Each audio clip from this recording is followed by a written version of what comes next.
In a time of deceit, telling the truth is a revolutionary act. Hello, I'm Sweet Tea bringing you another good style edition of some good news here of what I scour and what I see across the internet that may or may not be on that little tube TV that's sitting in front of you.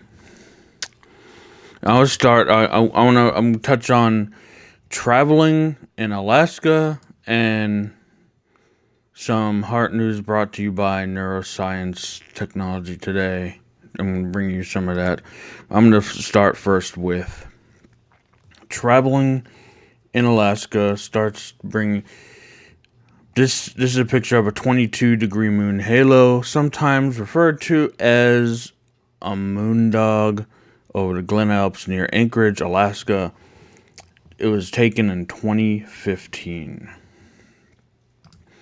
Story from the Smithsonian. Alps-style hut-to-hut travel is on its way to Alaska.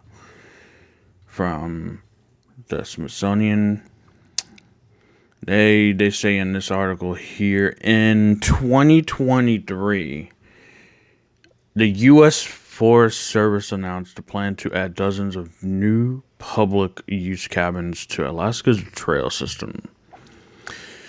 It's the biggest cabin expansion project in Alaska in the last 50 years, and it stands to make the state's wilderness even more accessible to hikers looking for lightweight, long-distance travel. Dubbed the Alaska Cabins Project, the initiative is a partnership between the U.S. Forest Service and the nonprofit National Forest Foundation, the NFF. Together, the two organizations aim to repair 10 existing huts and add 25 more to the Chugach, if I'm saying that right, and Tungus National Forest. Already, Alaska's huts have made outdoor recreation possible in a region where the weather and wildlife usually deter all but the savviest adventurers. Thanks to the existing cabins, families and novice hikers alike have been able to enjoy a night out in the Alaskan wilderness without having to worry about torrential rain or grizzlies. They're amazing, says Patrick Shannon, the NFF's Pacific Northwest and Alaska director, who stayed in the Windfall Lake cabin outside of Juneau this summer. You hike about 3 miles through the rainforest to get there. The Forest Service provides a canoe and a rowboat so you can go out onto the lake, and unlike the European-style huts, you reserve it for a night, so it's yours. People are allowed to come in during the day if they need to dry off, but at night, you have it to yourself.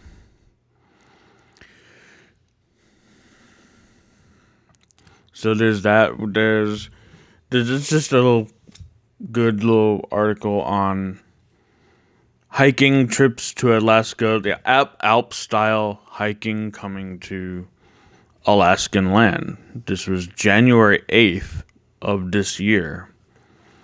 But I want to move on now to health science. I saw this just coming today, looking for some good stuff to talk about. I mean, take it as you wish, take it as you would, but starting out with the Washington Post here, how doctors are using AI to diagnose a hidden heart condition in kids. The Post says from Mark Johnson, January 16th, when Kelsey Brown met Muhammad, the 15-year-old Ugandan boy, looked terribly wounded. He was in the late stages of rheumatic heart disease, which kills about 400,000 people a year worldwide. His scheduled heart surgery to address the illness and had been postponed a day. By this point, fluid that backed up from Muhammad's heart into his lungs made it so hard to breathe that he had to sleep sitting upright. Brown, a cardiology fellow at Children's National Hospital in Washington, assumed that he was anxious about undergoing the surgery. But Muhammad told her that he was not scared to face the procedure. He was most nervous that his surgery would be canceled and his heart would not be repaired, Brown said. Nothing is a startling contrast to children in the United States whose understandable fear is the surgery itself. Now, an advance that shows the potential of artificial intelligence to aid medicine, researchers at Children's National have developed a new AI-powered tool for diagnosing rheumatic heart disease long before a patient needs surgery. Collaborating with staff at the Uganda Heart Institute, the team designed a system that will allow trained nurses to screen and diagnose children early on when they can be treated with penicillin for less than $1 a year. Early treatment could save thousands from having to undergo surgery. We are focusing on dramatically neglected global health issue that causes major death and disease, said Craig A. Sable, head of the Global Health Program at Children's National and one of the authors of a paper describing the AI tool in a journal of the American Health Association. Sable, who has made more than 40 trips to Uganda to care for children, said that on his most recent trip in November, he performed 8 or 9 heart surgeries a week, but observed that there were 1,500 children on a national waiting list for the procedure. Only a quarter will get the surgery before they die. And I want to take you now to neuroscience, news.com, tech breakthroughs in heart and brain health. Some key facts. The special issue covers projects funded by the American Heart Association focusing on digital solutions for heart and brain health. Notable projects include the iPhone app for stroke diagnosis and AI-based echocardiography for rheumatic heart disease. The research emphasizes the need for accessible, user-friendly digital health technologies for both healthcare and professionals and patients. From the American Heart Association, a special issue of the Journal of the American Heart Association spotlights the progress of ongoing projects aimed at developing breakthrough digital technology solutions to improve heart and brain health on a global scale. The projects were funded in 2020 by more than $14 million in scientific grants, though the American Heart Association's strategically focused health technologies and innovation research network.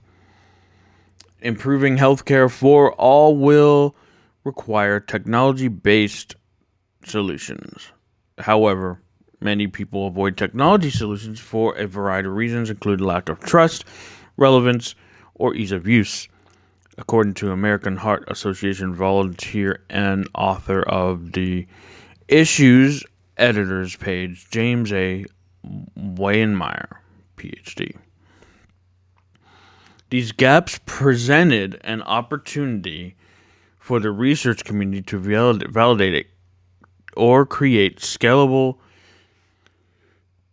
engaging health tech solutions.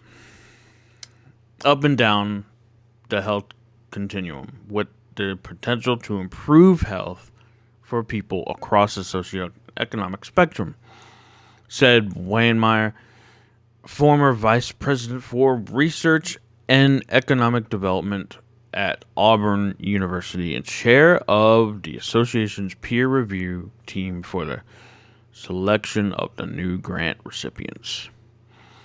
The strategically focused research network provides American Heart Association with a mechanism to enhance the understanding of the ability for digital technology, to improve health metrics and lower health costs, engaging patients in self-care and self-prevention. The issue represents the first published collection of work from the network's funding, which went to collaborative and multidisciplinary research teams at Boston University, Cincinnati Children's Hospital, Johns Hopkins, Stanford, University School of Medicine, and the University of Michigan. These initial fundings are promising. They represent an important step toward our goal, the validation of scalable digital solutions for cardiovascular disease.